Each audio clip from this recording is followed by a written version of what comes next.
Cut a small pipe or cut the bottom of paper cup and the top of the balloon.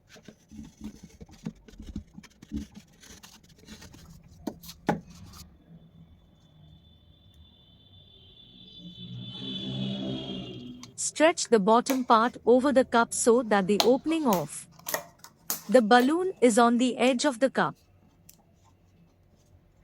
Tape the balloon tight across the bottom of the cup.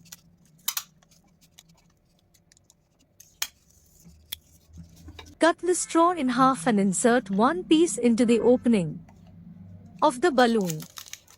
Tape the straw to the balloon to hold it in place.